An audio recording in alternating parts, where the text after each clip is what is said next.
All right, so let's talk about you are the expert of you, and there are no 100% correct answers. I just had a client come back from a trip. She is calorie cycling. She had planned to eat higher calories over the trip and then come back and eat a certain amount, but things didn't go according to plan. She had much higher calories on the weekend. She was trying to figure out how to make it right, so then she dropped her calories when she came back, and she's like, did I do it correctly? Did I do this right, Heather? And I said, well, it depends. It depends. It depends on so many factors because there's not a concrete yes or no. There isn't a you did it right or you did it wrong. The first question I asked her is, what did you learn? What? You mean my mistakes or the things that happened that I had to make quick adjustments for? It's just a learning experience? You mean I'm supposed to be gaining information?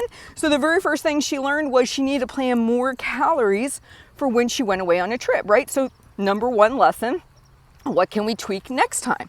Perfect. Then I said to her, well, what were your other options? And she started to list them all out. And I said, okay, and what was important to you? Another question, okay? Because what happens is everyone is just seeking out a way to lose weight. They just want to lose weight. Tell me what to eat. Tell me what to do. Tell me the best macros. Tell me the right percentage of calories to go to this or whatever. But in the end, none of it matters if it doesn't align with your goals and your expectations. And what I often see is, for example, I could have Sally go on this high calorie weekend. She comes back and it's super important that she wants to see weight loss. So she dials in her calories and she continues on her deficit. And that's important to her. I could have Roberta who does the exact same thing. And she's like, you know what? Maybe eating 1,500 calories for 4 days in a row is unappealing to me. And yes, I overshot my calories on the weekend, but I'm going to learn from that. I'm not going to do it again, or I'm going to plan better for it next time. And because of that, what that does for her is now she maybe just sticks with her original plan. And because she sticks with her original plan, she ends up not losing weight that week, but she's actually okay with it because her expectation was she was going to actually just maintain. So her expectations matched her desired behavior. Where we have a problem and why I think so many people struggle is they think there's one right answer. There is not. It's all a series of learning opportunities, learning about yourself, learning about the process, learning about what you're willing to sacrifice to get to your goals, and your expectations. If you have an expectation of maintaining and you don't lose, you're happy. If you had the expectation of losing and you gained, you're not happy. So you need to know yourself. And that's the biggest thing here. You can't screw this up. You really can't. It's like, oh, I tried this, I experimented with this, I did this thing. This is what happened. First question out of your mouth, what can I learn from it? Really get good at that question. What can I learn from this? What about this did or did not work for me? Make notes of it. Plan for the next time. Alter the things that did not work. Then say, what were my expectations?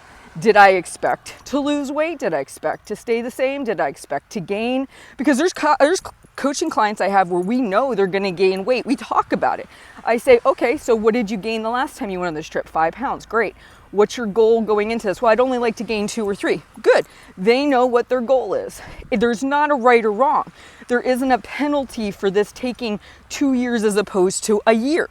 You get to make the rules. Think about that. There is no rule book that says this is the right way to lose weight. This is the correct timeline. This is how you do it. You're right if you do this. You're wrong if you do that. That's old dieting belief. That's what we've been fed for years to believe, that somebody somewhere has cracked the code. They've got it all figured out. We're just the simpletons sitting on the sideline waiting for them to bestow the information to us. Lies.